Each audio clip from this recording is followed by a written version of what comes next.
This is the Relic Radio Show, old-time radio entertainment still standing the test of time, from relicradio.com.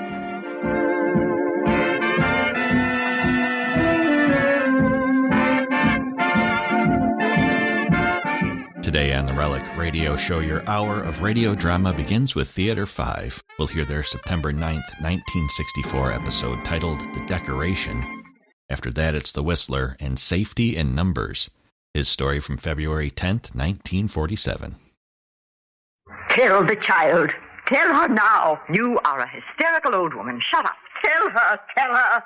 So she will know you for what you are. You betrayer. You Judas.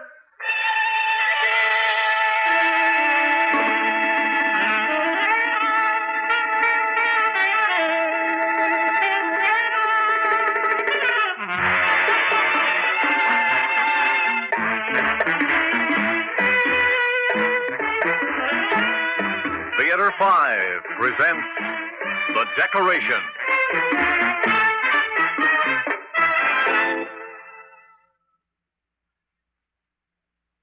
Comrade Nina Carrick, come forward. Comrade Nina Carrick, it is with great pleasure I read this citation.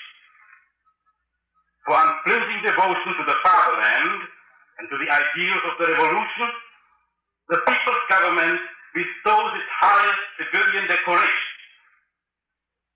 On the 9th day of October, Comrade Carrick, submerging her individual emotion to the stern necessity of the mad struggle, reported a forbidden radio and was instrumental in the capture of 11 traitors who were listening to the despicable lies broadcast by the enemies of the People's Government.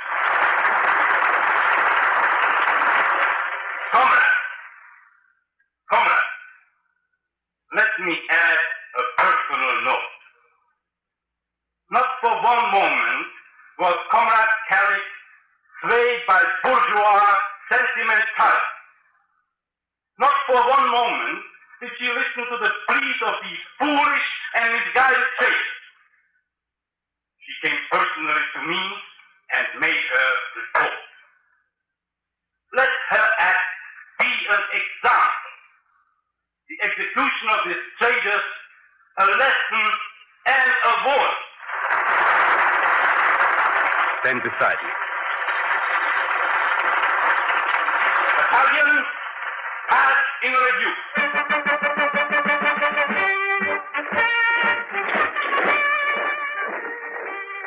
Of course, you realize that your little exploit doesn't rate all this, comrade. Why do you bother then? To encourage others to give information.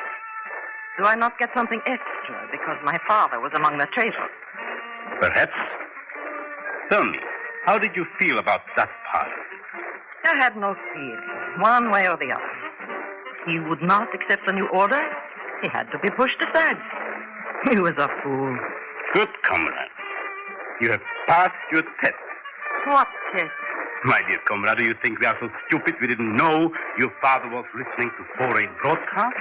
Why did you not arrest him? We wanted to know what you would do when you found out. You were followed that night from the moment you left the house. I see.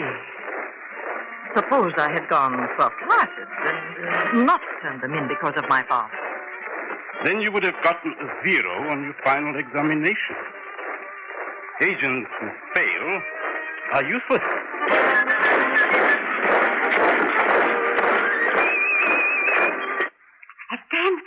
And then, Grandmother, the man in the uniform placed a bright blue ribbon around her neck, and on it was a red star. The most beautiful thing I have ever seen. And the band played, and the people cheered, and Mother stood on the platform, and the army marched by her, and... Hush, child. Grandmother, are you crying? Finish your supper. Mother says only children of the foolish capitalists cry. Come from the window. Finish your supper. I'm too excited to eat. There I go again. I'm supposed to hide my feelings. You are never to let the enemy know what you are thinking. Oh. Here they come. The man in uniform drove her home. May God have mercy. Good night, comrade. Good night. Mother's coming. Oh, Grandmother, I hope she has the star.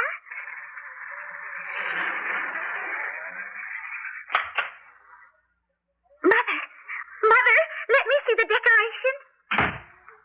Oh, why are you not wearing it? It is not a piece of jewelry, little one. It is worn only on special occasions. Oh, stop sniveling. Let me see the decoration. Here, it is in this case. Oh. You may look at it. It is even more beautiful than I thought. If it were mine, I would wear it every minute. Mother, may I put it on? No, child. Don't. Why not, if she wishes? Yes, Ella, you may put it on. My, it is heavy. I think it is real gold. Look, Grandmother. Is it not the most beautiful medal you have ever seen? It is horrible. A disgrace. Don't touch it. Still, leave Ella alone. I would give anything to have one like it. Mother, what must I do to win one? Do not ask questions. Tell the child. Tell her now that she may know you for what you are. You betrayer. You Judas. You are a hysterical old woman. Shut up. Please, tell me, Mother. Are you ashamed to tell her about the new order? The new order. That God is unknown. The old decencies are mocked. The men tremble at the knock of the door. Where children are decorated for betraying to death those who gave them life. Be still, I tell you. When there's nothing left to live for, I no longer fear you. Tell the child that after you were away for years, we thought you had come home for love of your parents. Tell her how, with sly questions, you set the trap. Father lied to me about where he went. As he lied to me to protect us if he were caught. I had no choice. I had to report him. Mother, did Grandfather do something he should not have? No! There will be no more discussion. Tell her how you followed him that night. It was easy, the ground covered with snow. Tell her how you trapped him with the others listening to the radio. It was forbidden. He knew it. Tell how you ran to the secret police and informed. Oh, Mother got the medal for tattling. Yes, child. Know the truth that you may despise her the rest of your life. This beautiful medal. And speeches at the parade just for telling on Grandfather. Merciful God. Lena, what have you done to this child? Ella, give me the medal and go to bed. Oh, let me wear it just a little more. No. Just to run upstairs so I may see myself in the big mirror? You will give it to me at once. Yes, Mother. No. Go to bed. Yes, Mother. Mother? Yes, what now? Who is Judas?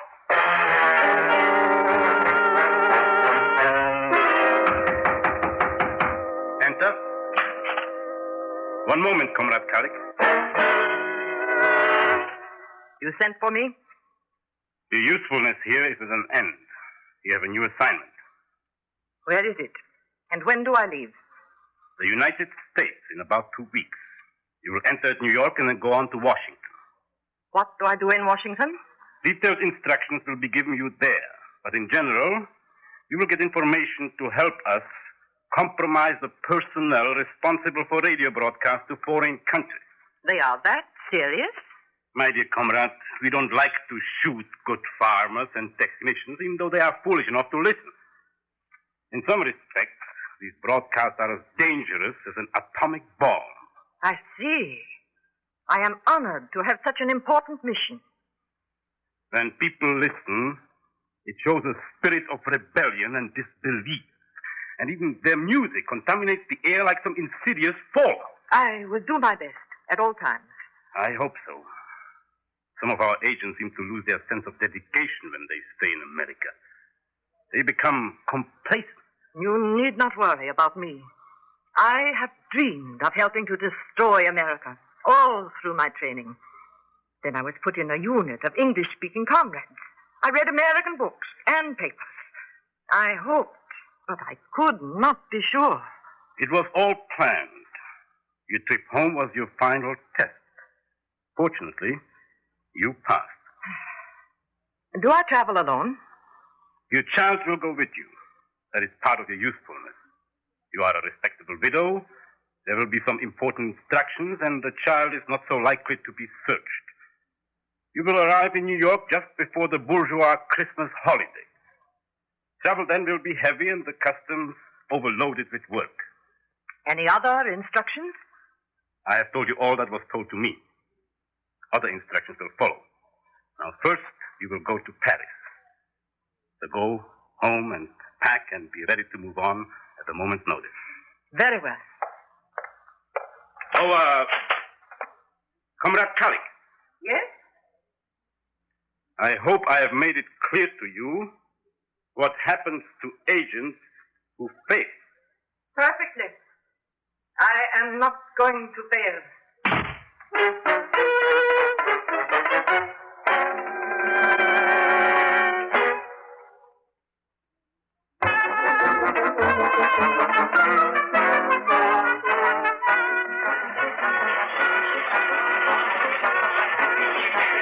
What's up, Scotty?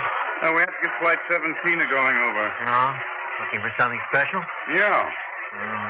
I told the wife I'd be home early to help the kids trim the tree. And me. Just after I told the wife I'd be in all evening, the chief calls me and tells me to get down here. What's the dope on Flight 17? It's a half hour late now. Headwind. Uh-huh. And just what are we looking for?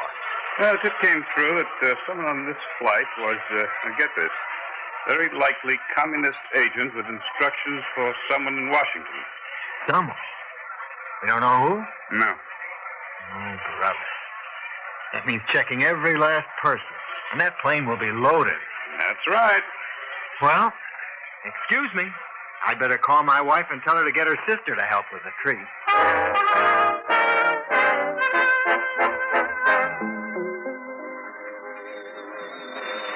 Ella, listen. We land soon. You know what you are to do if you are questioned or searched? I say nothing. I understand very little English. Yes. What else? I smile at the men if they ask questions. I try to make them like me. I cry and cling to your dress if they ask too many questions. Good. Now, what about the wrapping on this box? You tell them I have a doll, but if they unwrap it, I try to hold the paper. But if they take it, I make no sign. Remember, Ella, a great deal depends on you. Why is the wrapping so important? That is not for you to know. Nor do I, for that matter. Just do as you're told. Yes, Mother. But capitalists are stupid. So there's nothing to worry about, is there? Nothing at all. But some are brighter than others. It would go hard with me if we were found violating one of their silly rules. Would they put you in prison? And me, too? The Americans are very cruel. They might shoot me.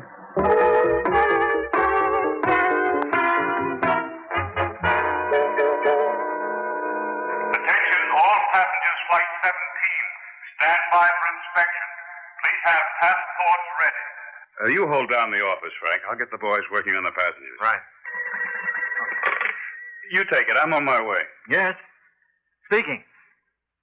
Yes, sir. Scotty's running them through now. Yes, sir. I'll call the minute we find anything at all likely. What are they going to do? Check our passports and baggage. It should not take long. Form a line, please, outside the ropes. I'm very sorry. I know you're all anxious to get home, and I'll clear you as fast as possible.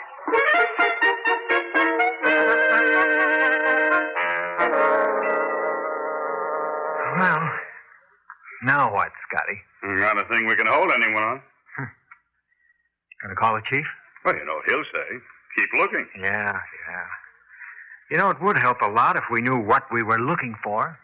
Still, the chief doesn't pass on a tip if it doesn't come from a reliable source. I know. Suppose they got wise to our undercover man and tipped their carrier off in time to try something else. Could be. Can't hold them all night, you know. I know. We've got to find something or clear them. So? I'm running them through once more just for luck. Call them in one at a time. Okay. Who do you want first? Bring that woman with the little girl. They look tired. Right. Come in, please. Oh, are we permitted to go? I'm sorry, not quite yet. Just a few questions, if you don't mind. Of course. Well, let's see now. There's something I wanted to ask you. Oh, yes. When I talked to you before, it struck me that for a European you spoke excellent English. Thank you. Why is that? My kids take 4 years of French, and it's all they can do to translate a fancy menu. Perhaps in Europe, foreign languages are taught at an earlier age. Well, now, Ella, is this your first trip on a plane? Oh, she understands very little English. Oh. I thought they began English early in Europe. Well, she's only 9. We usually start languages at 10. Why did you decide on English for your language? It's required. The child has to learn it as a second language. Hear that, Frank? The kids in Europe have to learn English. Yeah, from the way my kids speak, maybe I should send them to Europe. What's in the box, Ella? She's got a doll. It's been checked. Oh. What is that? Huh? Oh, she's pointing to the tree. Ella, that's a Christmas tree. Hasn't your child seen a Christmas tree before? Well, never one like this with electric lights and, so elaborately decorated. She'll see plenty of them here. If you're in New York for the holidays, take her to Radio City. Oh, I will. Now, may we go? Yes. Sorry to have delayed you so long. Not at all. In Europe, one is accustomed to rigid inspection. Well, good night. Have a happy holiday. Thank you. Ella? Tom? Ella? She seems to be interested in the star on top of the tree. Ella, you like that star? Well, she can have it. Just a minute, I'll take it off. Please, don't trouble. It's no trouble at all. Here you are, Ella. Ella, dear, what do you say when one gives you a gift? Thank you. But I do not want that shabby star. We really must hurry. Come, Ella. But it's no good. Oh, how do you like that? That's funny. Just a minute there. I apologize for my child. She's tired and upset. I thought she didn't understand English. Well, only a little. She's picked up a few words. Ella, you said you didn't want the star. Why not?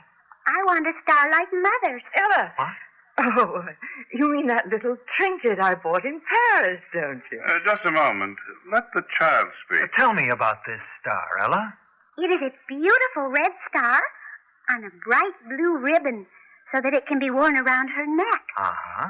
She promised me she would let me wear it, but she did not bring it with her. Pay no attention to her. She's just an imaginative child and likes to dramatize herself. She makes up all kinds of fantastic stories. I'd like to hear some of them. Go on, Frank. Did she buy this star? No. Well, how did she get it? A man in uniform put it around her neck. And then all the people cheered, and hundreds of men in uniform marched by, and they saluted her. Why did the man give her this decoration? Ella. She got it for telling on Grandfather. She's a child. She doesn't know what she's saying.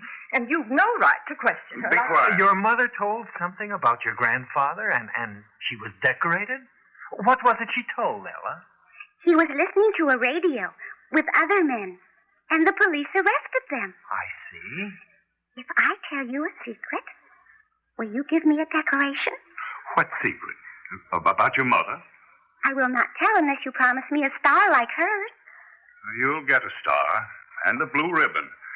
But I can't promise you the cheers and salutes. Now, what is this secret? My doll? Ella, I am your mother. My doll is wrapped in paper. She doesn't want you to see.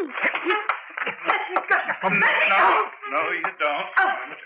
Now, sit quiet, or I'll have to use the cuffs. Frank, take that box along with the wrapping, get them to the lab. Right. It's probably just information, but there might be a bomb to destroy the evidence. I'll have to take them down to headquarters. You phone the chief. Okay. You're not going to hurt Mother, are you? Ella, don't you have any idea what you've just done? I don't want her hurt. I just want a pretty decoration like hers. That's all.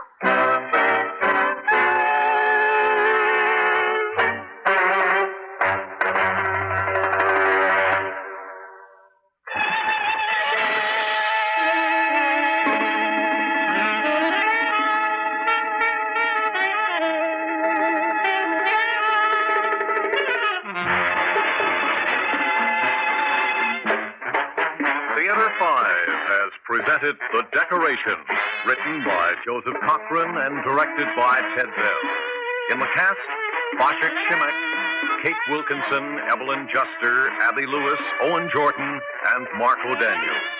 Audio engineer, Marty Folia. Sound technician, M.C. Brock. Script editor, Jack C. Wilson. The Signal Oil Program, The Whistler.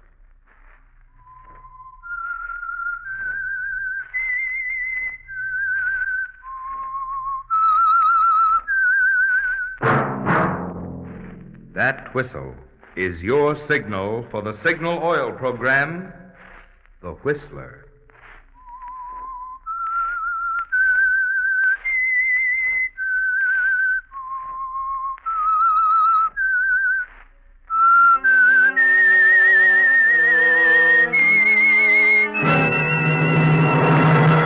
I am the Whistler, and I know many things, for I walk by night. I know many strange tales hidden in the hearts of men and women who have stepped into the shadows. Yes, I know the nameless terrors of which they dare not speak.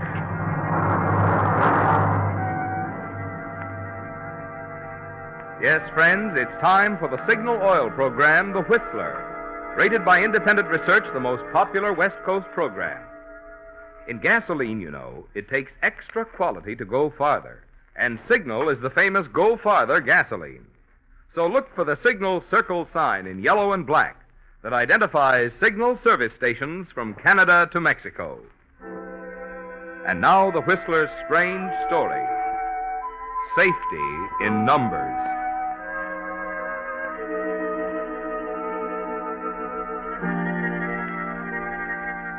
It was a calm night, almost too calm, with a thick mist hanging low over the ocean. In the distance, the occasional wail of a foghorn on the Mexican coast, a cold, lonely sound, made Irene Thorpe glad his arms were around her, thankful over and over again that there was someone in the world like Marty. I'm lost, Marty. So lost. Forget it, Angel. It won't be like this forever. I tried to talk to Tom.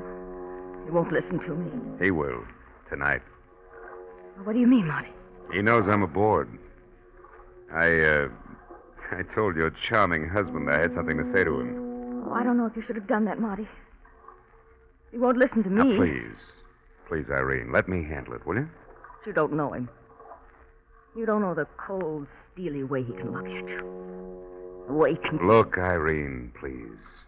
Let's not talk about it, darling. Let's just think about us, huh? All right, Marty. But I'm afraid. You do love me, don't you? Yes, so much. Well, that's all that matters now.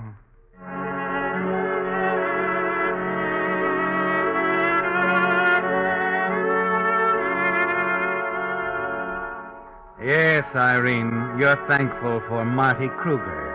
Thankful that you've had someone to turn to during the long, maddening years since your husband, Tom Thorpe, and his partner, Sam Romano, towed the gambling ship Golden Chance into Mexican waters, anchored it off the seaport town of San Vicente, and had begun to pile up a fortune. A year ago, the money had seemed important. But you hate it now. Hate the Golden Chance. And most of all, hate Tom Thorpe for making you a part of it. And even as you stand there close to Marty in the blackness at the bow of the vessel, you find it hard to shake the feeling that something is going to happen, that all your hatred is coming to a climax, soon perhaps, even tonight. Marty. Yes, darling? I'm scared. I'm still scared. Oh. Listen, Angel, get hold of yourself. I'll just see Tom. It's not that. It's something else. What? Did you ever feel you could kill someone? Baby. Baby, I don't know what's the matter with you tonight, but that kind of talk is no good. I know it isn't. I can't help it, Marty. I want to kill him. Down inside, I want to kill him. Not just you and me. Everything that's happened during the past year, all the secrecy, the whisperings, the way that awful Sam Romano watches me whenever I'm aboard. But Romano's a gambler. All gamblers are suspicious. But it's more than that. Something's happening on this boat. I know it. The money, Marty. Where are they getting all that money? 10 customers, 15, 20 a night. It's not coming from them. It couldn't. Wait a minute. Oh. Senor Kruger? Oh, yes? What do you want? Senor Thorpe. He would like to see you in his office now. Oh? I'll be right with you. Thank you, senor. I would not delay if I were you. It is rather urgent. I'll be back in 10 minutes. Wait for me here, darling. Be careful, Marty. You can't tell what he'll do when you tell him that his wife is in love with you. I'll handle him, baby. Hey, how about one more, huh? For luck? Oh, Marty, darling. No. Yeah, I'll be back in 10 minutes, Angel. And from here on out, we've got a lifetime together.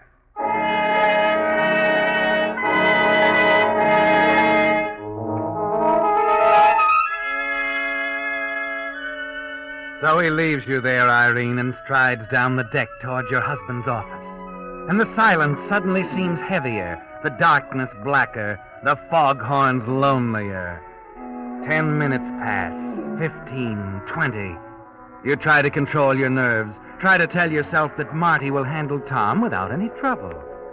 But as you glance at the watch on your wrist, your hand shakes so the figures blur, and at the sound of the ship's bell, you jump as if someone had reached out for you from the darkness. 11:30, Irene. Marty has been gone more than a half hour. You can't wait any longer. You won't wait any longer. You light a cigarette to calm your nerves, and then you walk quickly back along the deck to Tom's office.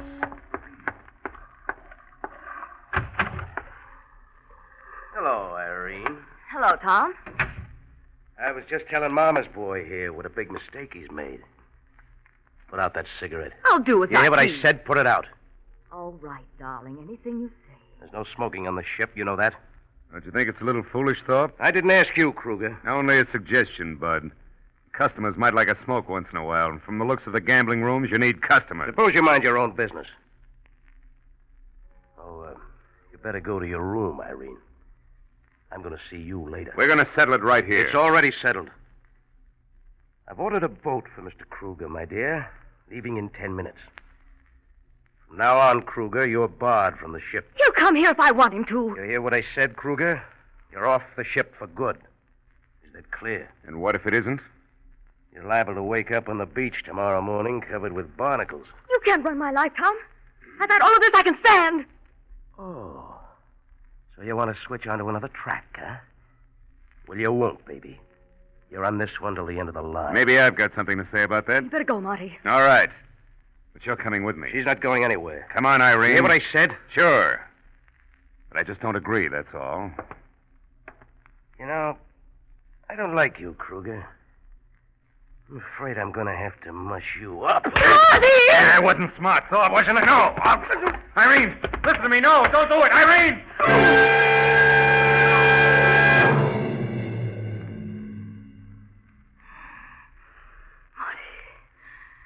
Oh, Marty. Irene, the paper knife.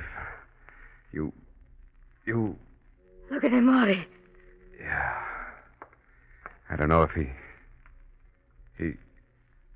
He's dead. Yes. Ah. He's dead.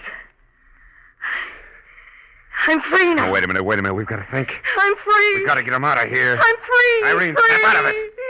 He's gone. I'm free. Irene. Oh. Get hold of yourself. You know what you've done? His boys know he's in here. How do we explain? I'm sorry, Marty. Happened so quickly, Never mind that. Here, now, help me. We got to get him over the side. We'll tell him he fell. But they'll find the body. They'll know. We got to take that chance. There's no other way to cover up. Yes. Yes, Marty. Oh, come on. Oh. Stop, it's Andy. Irene, good Lord, who's that? Andy. Tom's right-hand man. Stall him. You hear? Tell him just a minute. I don't know what to say. Just a minute, Andy. What do we do? The vault. Look, the vault's open. It's big enough. Help me put the body in there. Yes. All right, easy. Wait a minute. Easy. There. Now. I'll move back from the door so I can close it. That ought to hold him. Mr. Thorpe, this is important. Listen to me. Here's what you do. I stand in the corner by the bar. Do you hear? Where he can't see me. We're having an argument. You get it? About another girl. Now, you do all the talking, and don't let him inside that door. All right, I'll try. All right, now pull yourself together and go into your act. I don't care, Tom. Makes no difference to me. You want to play around with that cheap little tramp? What is it, Andy? I got to see the boss right away. It's important. Not now, Andy. Just can't wait. The electric wiring's gone bad down below. Well, you can talk to him tomorrow. I'll explain to him. Listen, you don't know how important this is. He'd be sore at me. I cannot explain to him. Do you understand that? Okay, Mrs. Thorpe. Okay, but tomorrow won't do. I'll be back in 20 minutes. Tell him it's about the wiring. Be sure. Yes. I'll tell him. Good girl. We got by with it. But he's coming back. 20 minutes. That's time enough. Now we'll put the body over the side. Come on, let's get this vault open. Yes, What's the matter? How the devil do you work this? Marty. It clicked shut. It's locked. Locked? Well, you know the combination, don't you? No, I don't. What? Nobody but his partner, Sam Romano, knows it. What, you mean we can't open it? Irene, everybody on the ship knows Tom's here in the office. Oh, Marty. What are we going to do?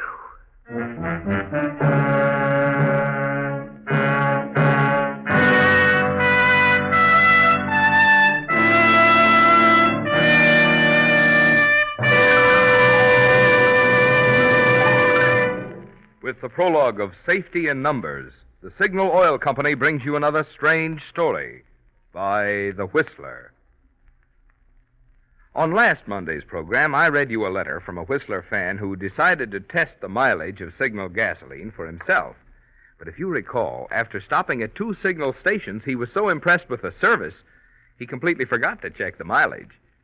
Well, tonight I've selected a letter from another Whistler fan, Mr. H.T. Fisher of Glendale, California, who writes, I've been listening to your broadcast for quite some time and have enjoyed not only the stories but also your comments about Signal service. An experience I had a few days ago proved to me what service really can mean. About 10 miles out of Indio, my car stalled, so I got a lift into town and looked up your Signal dealer. In a jiffy, he drove out to where I was stalled, located the trouble, and I was on my way again. This is the first time in 40 years of driving I've ever been enthusiastic enough about service to write a letter. But this Signal dealer really gave me such fine service, I feel he deserves a pat on the back. Well, Mr. Fisher, we're mighty happy that it was a Signal dealer who gave you the urge to write that kind letter. And on behalf of Signal Oil Company, I want to thank you. Of course, Signal dealers, being in business for themselves, do have more incentive to do the kind of job that will make friends and keep them. But it's letters like this, which you Whistler fans send in, that make Signal dealers strive to do an ever finer job of making today's cars run better and last longer. And now back to the Whistler.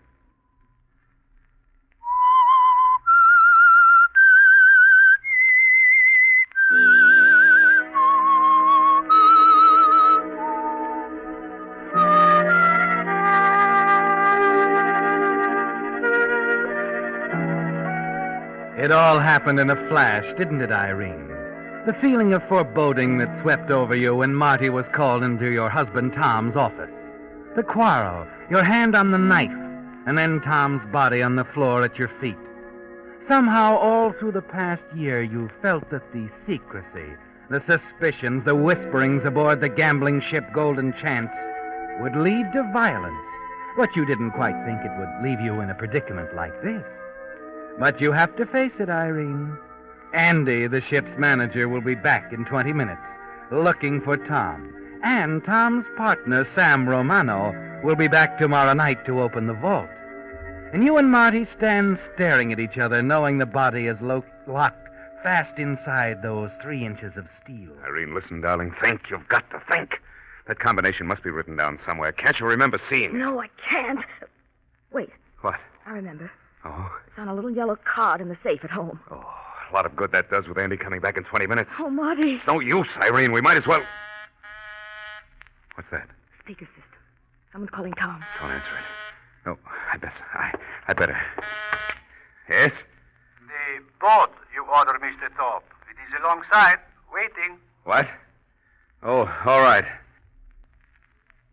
Thanks. I'll be right up. Baby, there's our answer to everything. The boat Tom ordered for me. Mother, you going to try to... Sure. I'll wear his overcoat and his muffler. As far as they know, he's leaving the ship. Now, you carry the ball if we meet anybody. Oh, Marty, Never mind that now. You're a good actress a few minutes ago. You've got to do it again.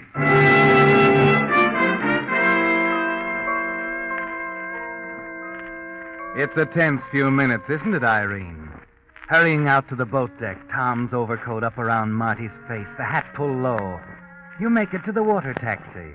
And during that long ride to the mainland, you're thankful it's a foggy night, that the pilot isn't interested in his passengers. The car's on the wharf where you left it. And a half hour later, the two of you walk up to the front door of Tom's big hacienda overlooking the bay.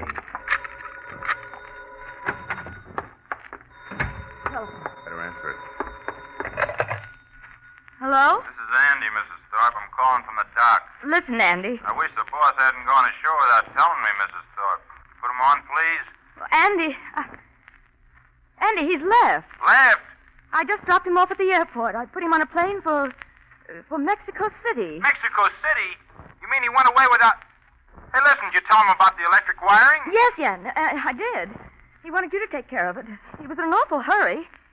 Something must have come up, Andy. Yeah, like what? Well, I don't know. He said something about some important business that he had to be there in the morning. It doesn't sound right to me. Well, I can't help how it sounds, Andy. I don't know everything about my husband's business. That's it, Mrs. Thorpe. It's my job to know. Look, for one thing, he left the vault locked.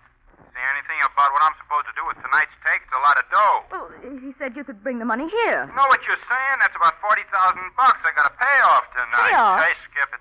You wait right there, Mrs. Thorpe. I'll bring it over after we shut down. Be there around 3:30 or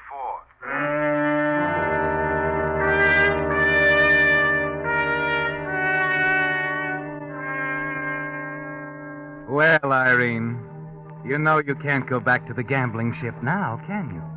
There's nothing to do but sit and wait for Andy. Stare at Marty, light cigarettes, put them out, pour drinks, and forget about them. Stare at the little yellow slip of cardboard with a combination to the vault on it until you can repeat them backwards and sideways. And then finally at 4 a.m. There he is. All right, baby. Get rid of him fast. I'll wait in the other room. We'll get back out to the ship as soon as he's gone. Take your drink. I got it. Go on. Ah, sorry to lean on the bell like that, Mrs. Thorpe. Thought maybe you'd fallen asleep. I am tired. You know, I still can't get over the boss pulling a trick like this, leaving without telling anybody. He's been acting strange lately. I hadn't noticed it until tonight. Did he say anything to you on the way home? Not much. He was awfully tired, I guess. And still he piled right onto a plane without getting a night's sleep, huh? Nothing makes sense, does it? I don't know, Andy. I only told you what I know. Sure. I was just wondering what Sam Romano's going to say when he finds his partner ran out. What do you mean, ran out? That's something you wouldn't understand. Okay, Mrs. Thorpe, here's the cash. Orders is orders. You're sure they're his orders? Oh, of course. The wall safe's right over there. I left it open for you. Okay, awful screwy, though, leaving $42,000 in a sardine can like this. It's all right, Andy. Just close it and give the knob a whirl. No one will know it's here. Just us, huh? All right. That does it. Meet you here in the morning, Mrs. Thorpe, so we can go down to the bank together. Fine, Andy. I'll be there. Sure. But let's not kid ourselves, Mrs. Thorpe. That stuff about a business trip in Mexico City's as queer as a $3 bill. I wonder what Romano's going to think. Oh, well, I'm sure he'll understand. And don't worry about the money. No, and don't you. You see, just to be sure, I'm posting a few of the boys outside. They'll stand guard for you, Mrs. Thorpe, so no one can enter or leave the house without being seen. Good night. Andy, Yeah? Nothing. Good night. Good night. Oh. Marty, did you hear what he said? Yeah. We can't leave the house. We've got to wait. But what about Romano? He's getting in tomorrow night. If we don't get to the vault before he does... We will. Now, look, I was thinking while Andy was here. We've got to slow down, baby. We've been going too fast. Now, we're safe as long as that body's locked in that vault. Safe? Oh, Marty. I know, Angel, I know. We're on a spot, but we're going to make it. You could have walked out on me, Marty. No, baby. I'm with you all the way. Oh, kiss me, Marty. Kiss me. Oh, Marty, maybe you should try to sneak out and get to the ship right now. With Andy's watchdogs around the house? Not a chance. Besides, I'd never get aboard without you. Now, look, darling, just concentrate on playing that bank routine right tomorrow morning. The rest we'll take care of when we come to it.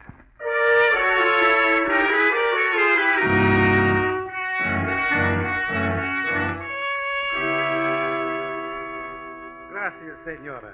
Now, if you will please to sign the deposit slip. Oh, of course. That takes care of it. Is that everything, Andy? I think, senora, that you had best go out to the ship as soon as possible. The vault will have to be open for tonight's receipts. Yes, senor? Well, I'd rather not. You see, my husband Won't didn't be say anything about necessary. my... Romano ought to be here any minute. I'll get him to take care of it. Romano? What do you mean? Oh, didn't I tell you? I got a little worried about your husband's business trip, so I wired Romano. He's getting in this morning instead of tonight. But I... What's the matter, Mrs. Thorpe? Something wrong with that? No, excuse me, Andy. I have to go, really. What's your hurry? I'm sorry, Andy. I have to meet someone. It's a personal matter.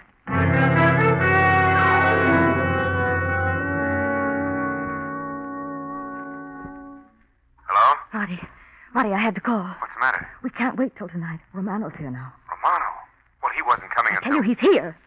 Now, we've got to go out to the ship right now.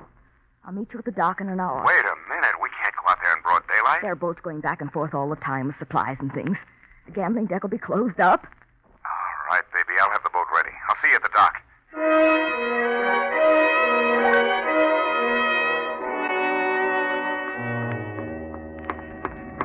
Marty! Irene, I thought something happened to you. I drove as fast as I could. Well, hop in. I'll get the line. Never mind that, senor. What? Marty! You will please turn off the motor and step onto the dock. Wait a minute. What's this all about? Please, senor. You only implicate yourself further when you present arguments to the police. Police?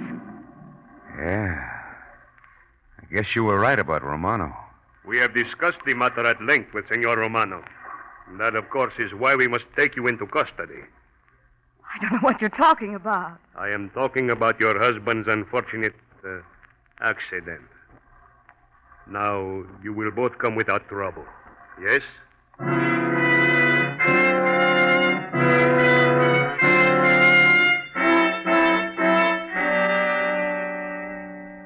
Yes, Irene. You follow him quietly to the official car waiting near the dock. Somehow there's no surprise, no shock. You knew from the first, from the moment you looked down at Tom lying dead on the floor of his office, that you wouldn't be lucky enough to get out of this. When you arrive at the police office, there's no browbeating, no questioning, just a series of Mexican formalities before you and Marty are sent to separate cells to think it over.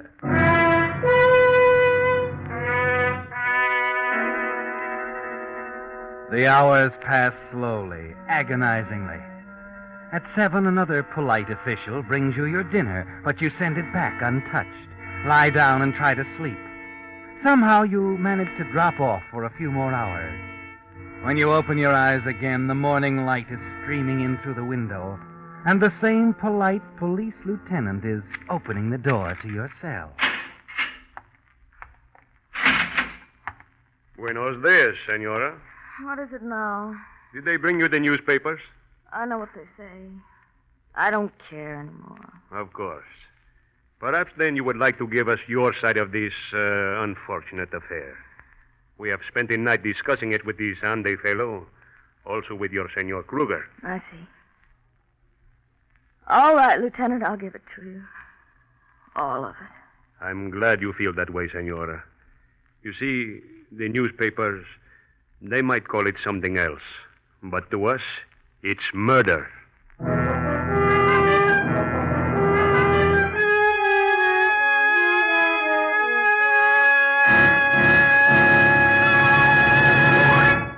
The Whistler will return in just a moment with the strange ending to tonight's story. At the beginning of these programs, you've heard me say in gasoline, it takes extra quality to go farther. And, of course, if you've lived out west any length of time, you know Signal is the famous Go Farther gasoline. But perhaps you're one of those folks who like proof. So I'd like to take just a moment now to explain what those qualities are that make Signal's good mileage possible. Look at it this way. If a gasoline gets extra efficiency from your motor, it naturally helps you get extra mileage, right? Well, when science increased the power of today's Signal gasoline, they also gave you quicker starting, faster pickup, and quieter, higher anti-knock. And it's because of this improved performance that you now go farther than ever with Signal gasoline. That's why Signal says, check your speedometer for the best yardstick of gasoline quality. You'll find it does take extra quality to go farther. And Signal is the famous Go Farther gasoline. Now back to the Whistler.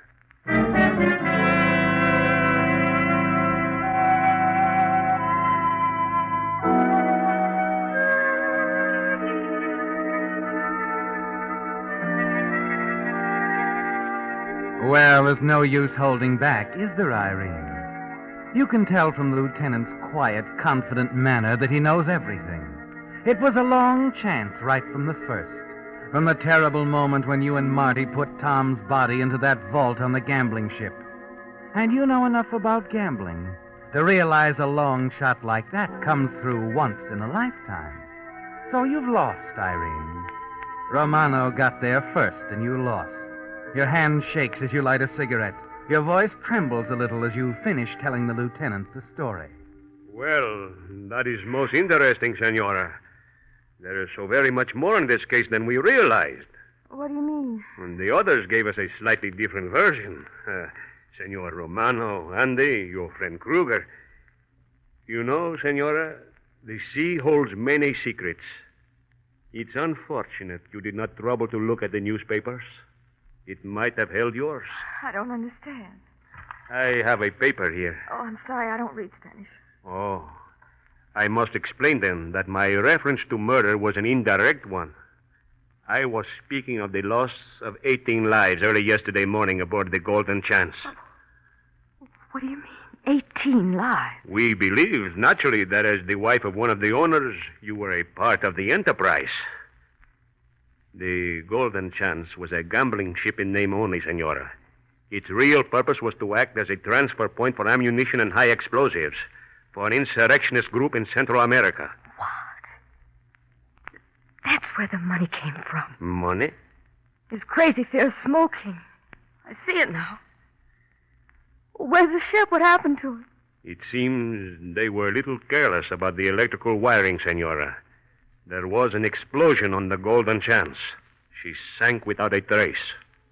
The ship sank. The vault with Tom's body. Everything went to the bottom. I am sorry for you, Senora. We pick you up on one charge. Now we must prosecute on another.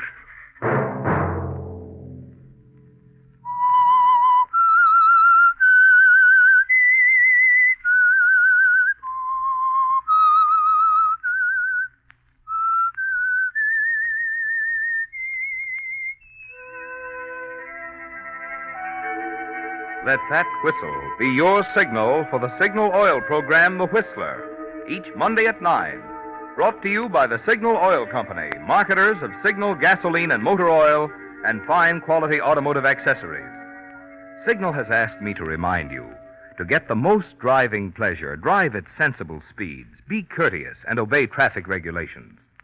It may save a life, possibly your own.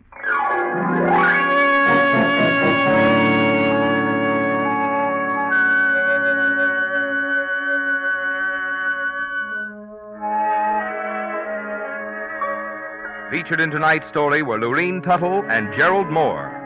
The Whistler was produced by George W. Allen, with story by Brian Thorne, music by Wilbur Hatch, and was transmitted to our troops overseas by the Armed Forces Radio Service. This is Marvin Miller speaking for the Signal Oil Company.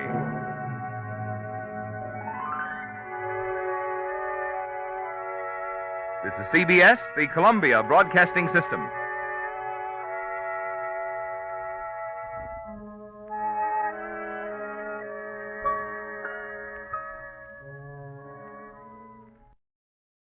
That's the Relic Radio Show for this week. Hope you enjoyed it. You can find more from Theater 5, The Whistler, past episodes of this show, and all the others at relicradio.com. There's a Shoutcast stream up there as well. Thousands of episodes to listen to, all for free thanks to your support. If you'd like to help out, visit donate.relicradio.com or click on one of the links on the website. Thanks to those who have. Thanks for joining me today. Be back tomorrow with Case Closed, and next Tuesday with another hour of the Relic Radio Show.